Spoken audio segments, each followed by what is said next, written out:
पुण्यापासून जवळच भीमा नदीच्या काठी असलेल्या कोरेगाव भीमा येथे 1 जानेवारी 1818 रोजी लढाई झाली होती. या लढाईचे स्वरूप थोडे वेगळे असून इंग्रज आणि पेशव्यांमध्ये ही झालेली असली तरी इंग्रजांनी महार समाजातील सैन्याच्या बळावर पेशवाईविरुद्ध युद्ध पुकारले होते, हे इतिहासकार म्हणतात. विशेष म्हणजे पेशव्यांच्या सैन्याची संख्या 28,000पेक्षा जास्त होती, तर 500 महार रेजिमेंटच्या सैन्याच्या मदतीने हे युद्ध लढल्या गेले.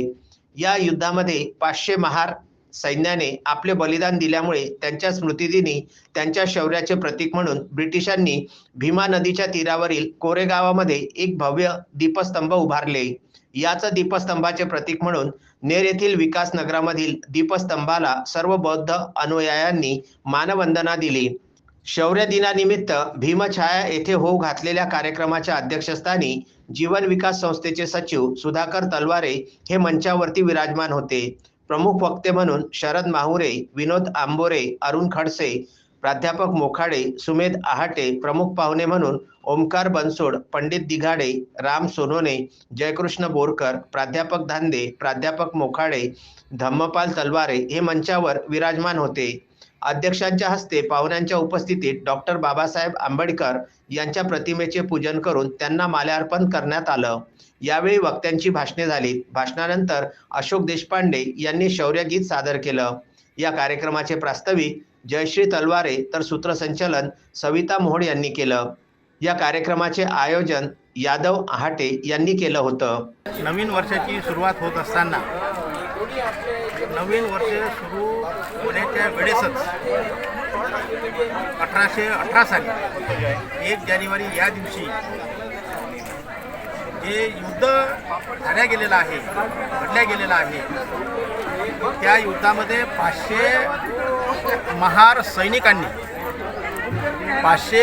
सैनिकांनी पेशव्यांचे जे 28,000 सैनिक होते त्या सैनिकांच्या सोबत कोरेगाव या गावी भीमा नदीच्या तीरावर जे युद्ध लढल्या गेलं त्या युद्धात जी या महार सैनिकांनी अशी अतिशय शौर्यपूर्वक अतुलनीय कार्य करून 28,000 पेशव्याच्या सैनिकांना पांगवून जो विजय मिळवला आहे त्या विजयाच्या प्रित्यर्थ या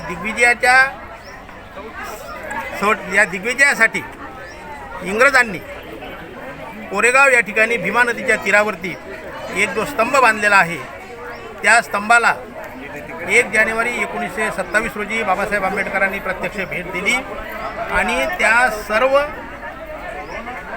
जे सैनिक त्या ठिकाणी मृत्युमुखी पडले, शहीद झाले, त्यांना नतमस्तक झालेत, त्यांना अभिवादन केलं, त्यांना सॅल्यूट मारला.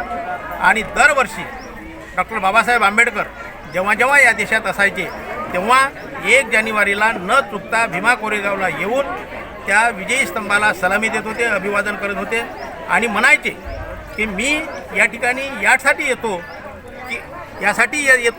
की या ठिकाणी मला येऊन एक वर्षभर पुरणारी जी ऊर्जा मिळते, जी माझ्या अंगामध्ये जी चेतना निर्माण होते आणि जो माझ्या समाजावरती जो कलंक लागलेला होता तो कलंक या लढाईपासून तो दूर झाला. त्यामुळे मला फार मोठा अभिमान, फार मोठा गर्व या महार समाजाच्या या सैनिकांचा आहे. त्यामुळे मी दरवर्षी येण्याचा या ठिकाणी प्रयत्न करतो. नवनाथ दरोई, विदर्भ न्यूज, नेर.